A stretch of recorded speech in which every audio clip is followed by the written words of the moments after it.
নমস্কাৰ বন্ধু-বান্ধৱীসকল, hello' beginner চেনেলটোলৈ আপোনাক সকলোকে স্বাগতম জনালোঁ।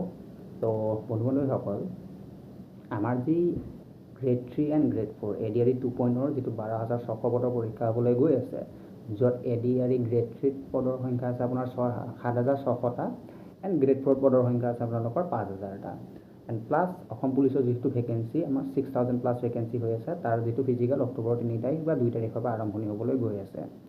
তো বন্ধু-বান্ধৱীসকল, এই ভেকেঞ্চিখনৰ মাজেৰে বা এই যি প্ৰচেছটো আমাৰ চলি আছে, ঠিক আছে।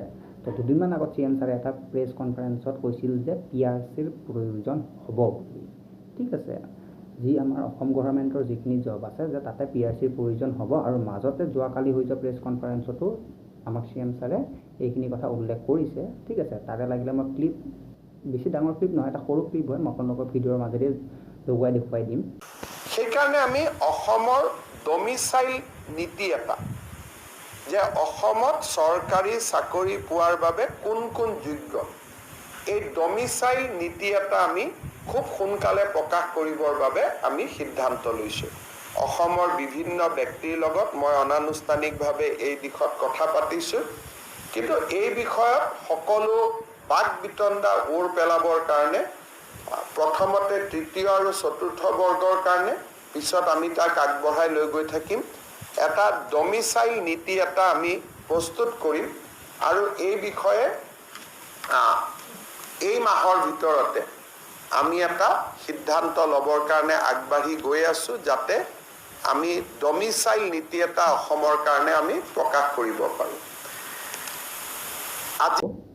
এই PRC, ঠিক আছে, যে মানে কিয় কৈছে যে PRCখন লাগিব বুলি, যাতে অসমৰ কোনো বাহিৰাগত যিখিনি ব্যক্তি, যেনেকৈ আপোনালোকে গম পাইছে যে SSC GDত যি অসমত পৰীক্ষা হৈ আছিল, ইকম টাৱাৰ হওক, ঠিক আছে, তাতে বিহাৰৰ পৰা যিসকল ব্যক্তি এটা কাম কৰে, তেওঁলোকে নিজৰ নাম বা এড্ৰেছ সলনি কৰি অসমৰ হৈ পেলাই পৰীক্ষা দি আছিল ইয়াতে, ঠিক আছে।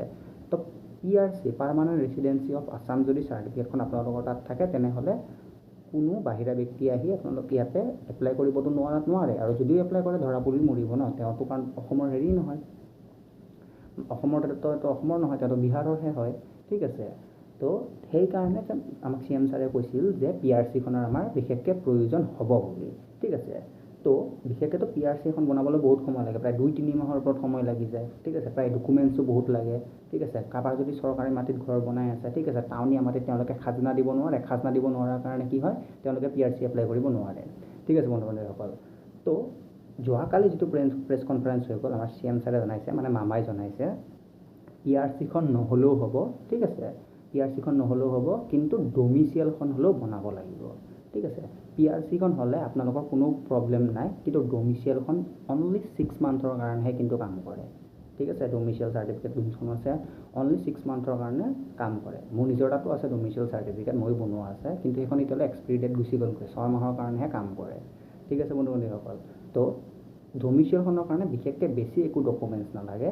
আপোনালোকে যদি PRCখন বনাবৰ কাৰণে যদি আপোনালোকৰ প্ৰব্লেম হয় বা দিগদাৰ হয়, তেনেহ'লে আপোনালোকে ডমিচিয়েলখনো বনাব পাৰে, কিন্তু ডমিচিয়েলখন এতিয়া বনাই নথ'ব। যদি ডমিচিয়েলখন এতিয়া বনাই থৈ দিয়ে, তেনেহ'লে এখনৰ এক্সপাইৰী মানে টাইমেই হ'ল 6 মান্থ, ঠিক আছে।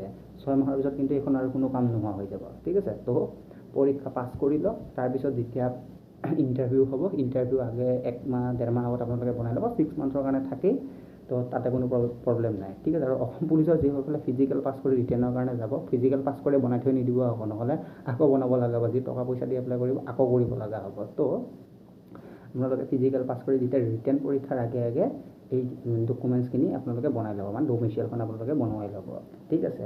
আৰু যদি কোনোবাই PRC যদি কাৰোবাৰ তাত বনোৱা আছে, তেনেহ'লেতো ভালেই, তেওঁলোকৰ কাৰণে ডমিচিয়েলখনৰ দৰকাৰ নাই, PRCখনে একদম পাৰ্মানেণ্ট হৈ আছে। আৰু যদি কাৰোবাৰ PRC বনোৱাৰ প্ৰব্লেম হৈ আছে বা PRCৰ কাৰণে ধৰক ডকুমেণ্টছ ইমানখিনি নাই, বা চৰকাৰী মাটিত যিসকলে আছে তেওঁলোকে ডমিচিয়েলো বনাব পাৰে, ঠিক আছে। ডমিচিয়েলখন বনালেও তেওঁলোকৰ হৈ যাব, কিন্তু ডমিচিয়েলখনৰ কিন্তু মাত্ৰ 6 মাহৰ কাৰণেহে কিন্তু কামত থাকিব, 6 মাহৰ পিছত ডমিচিয়েলৰ কোনো কাম নাই। তো মই এতিয়াই কৈ থৈ দিলোঁ, আৰু ডমিচিয়েলৰ কাৰণে কি ডকুমেণ্টছ লাগিব তো ইয়াৰ পিছতে মই যোনটো নেক্সট ভিডিঅ' আহিব তাতে মই ডমিচিয়েল ডকুমেণ্টছ লাগিব তাৰ ওপৰত মই নেক্সট ভিডিঅ'টো আপোনালোকৰ কাৰণে লৈ আহিম ডমিচিয়েলৰ কাৰণে বিশেষকৈ ইমান বেছি ডকুমেণ্টছ নালাগে যিমানখিনি ডকুমেণ্টছ আমাৰ PRCত লাগে তো ডমিচিয়েলত ইমানখিনি ডকুমেণ্টছ নালাগে আৰু ডমিচিয়েলখন এদিনতে ওলাব পাৰিব ক'ৰ পৰা ওলাব পাৰিব কেনেকৈ ওলাব লাগিব কি ডকুমেণ্টছ লাগিব ঠিক আছে ইয়াৰ পিছত যোনটো নতুন ভিডিঅ' আহিবলৈ গৈ আছে মই সেই ভিডিঅ'টোতে আপোনালোকক গোটেইখিনি কথা জনাই দিম তো এটা ভিডিঅ' হ'লে বহুতখিনি ডাঙৰ হৈ যায় তো সেইকাৰণে এইটো ভিডিঅ'ত মই গোটেইখিনি কথা কোৱা হোৱা নাই আপোনালোকক ঠিক আছে বন্ধুসকল তো আশা কৰিছোঁ ভিডিঅ'টো চাই আপোনালোকে ভাল পাইছে আৰু এটা ভাল খবৰো হয় যিহেতু PRCখনত যেতিয়া ডমিচিয়েল এপ্লাই কৰিব দিছে ঠিক আছে তো যদি ভিডিঅ'টো চাই ভাল পাইছে তেনেহ'লে এটা লাইক কৰি দিব আৰু বন্ধু বান্ধৱীসকলৰ লগতো আমাৰ চেনেলটো শ্বেয়াৰ কৰি দিব যাতে তেওঁলোকে মোৰ ভিডিঅ'সমূহ চাব পাৰে আৰু লগতে উৎসাহিত হ'ব পাৰে ঠিক আছে বন্ধু বান্ধৱীসকল তো আৰু এনেকুৱা ধৰণৰ ইনফৰ্মেটিভ ভিডিঅ'সমূহ পাই থাকিবৰ কাৰণে আমাৰ চেনেলটো ছাবস্ক্ৰাইব কৰিবলৈ একেবাৰে নাপাহৰিব ঠিক আছে তো আশা ৰাখিছোঁ ভিডিঅ'টো চাই আপোনালোকে ভাল পাইছে তো আজিলৈ ইমানখিনিতে এৰিছোঁ ঠিক আছে বন্ধু বান্ধৱীসকল ধন্যবাদ জয় আই